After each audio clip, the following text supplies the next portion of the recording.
Well, Kevin and Nancy, it's lucky that no police officers were hurt here tonight after an assault involving that 2x4 right there on the ground that happened after a fight at that house across the street. You can see the fire destroyed this house and everything inside. But thanks to a few good people, including a FedEx driver, no one got hurt. In the last hour, we've learned a whole lot. This whole fiasco actually ended here at New Circle and Meadow, here at the PDQ Mart. The last 10 minutes, police tell us the man they were searching for, a Dulon Eugene Oliver, was not inside the home. Well, you can see behind me, this is still a very active scene here in Pulaski County. Crews are still working. Deputies think the bus went off the edge of the road here, then overcorrected and went straight into those woods. Kentucky State Police say 50-year-old Chris Dinkins was shot in the face right here in this van. Now, police just want to know why. If I have my cameraman shut off my light, it's extremely dark out here, you can tell. So using a glow stick like this or a flashlight like this, few seconds that it used to take to cross this bridge has now turned into more than a 20-minute drive. This list has some of the 3,000 plus people who absconded this year, meaning they violated their parole by walking away and the Department of Corrections can't find them. So I took this list and used Facebook to track down some of the people living right here.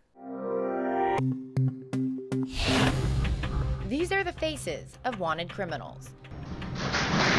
But they're not behind bars. They're living right here in central Kentucky. They're running and they're hiding. Hiding from Roberto Rodriguez. He's the director of Kentucky's probation and parole. It's his job to track these people down. We will go for them, we will search for them, and we will find them. But where are the hundreds they haven't caught? I found some of them on Facebook. In Lexington, Georgetown, Harrodsburg, posting pictures, updating statuses, and even telling friends where to find them and what numbers to call. It's only as good as the information that is inputted by the person who holds the account. That's true. So I started digging even deeper. First into Gary Blythe's page, his life. He went to prison for burglary and absconded from Fayette County.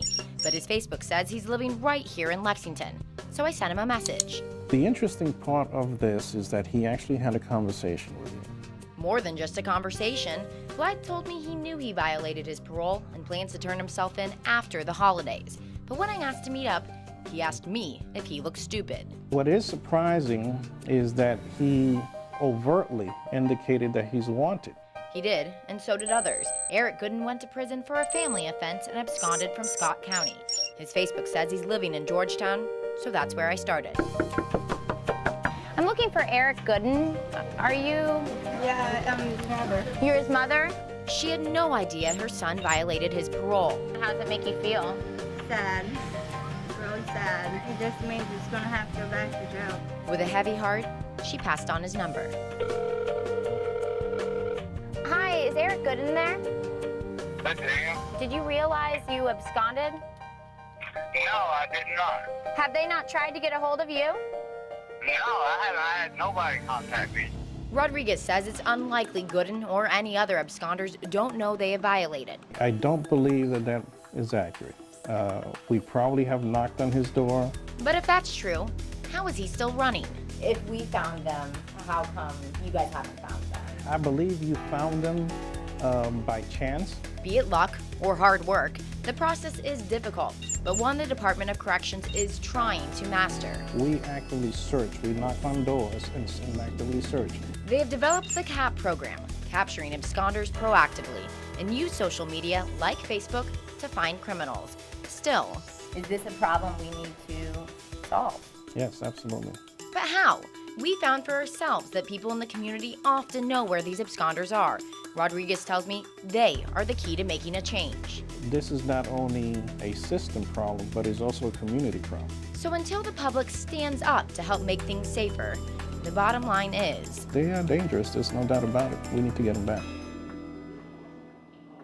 The Department of Corrections says around 40% of all probation and parole violators commit other crimes and end up going back to prison.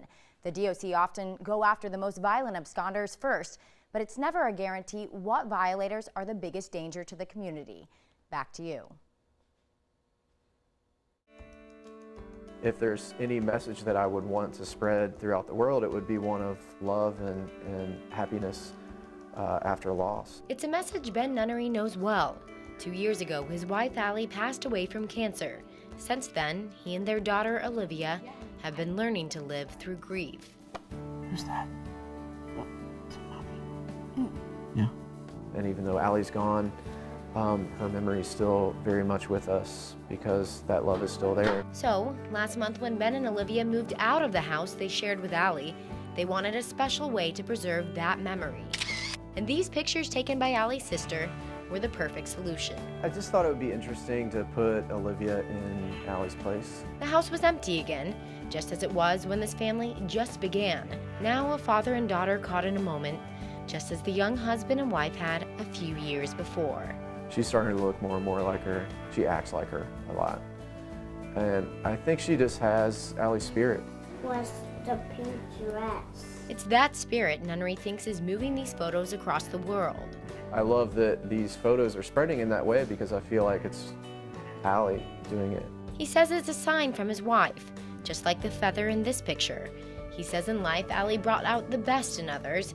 Now in death, there are signs she's doing the same thing. I've had a lot of messages from people that have lost loved ones and are grieving themselves, and they see love and hope in these photos after a loss, and that's amazing. That's what I want people to see. Covering the news, Hanna Mordoh, LEX 18 News.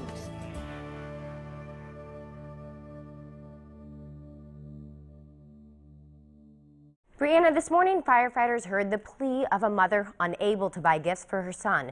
So they took to Facebook, and the community answered in true Christmas fashion. That's the LEX 18 big story at 11.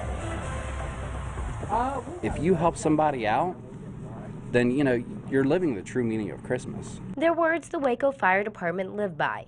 So today, when they heard about a boy with no presents, they posted on Facebook asking for help. We had people from Irving, Powell County, all over the place wanting to donate and help out a family that they don't even know. Suddenly, piles of toys came pouring in from strangers, and the Richmond Save-A-Lot stepped in with a cart full of food. Just kind of shows there's still good left in people. That good was clear as firefighters loaded the cart. There was no Santa, sleigh, or reindeer, but enough holiday spirit to change the course of Christmas for this family. Thank you. It's no problem. It's what we're here for. I was so scared and so lost that my son wouldn't have a Christmas this year. Melissa Hobbs and her 13-year-old son, Ricky, just moved to Kentucky from Texas. With a new home, a borrowed tree, and no money for gifts, presents seemed impossible. Thank God for angels, because that's what it took to do this today. This is truly a Christmas miracle. A miracle made from the best kind of giving, random acts of kindness, so magical, it's hard to believe.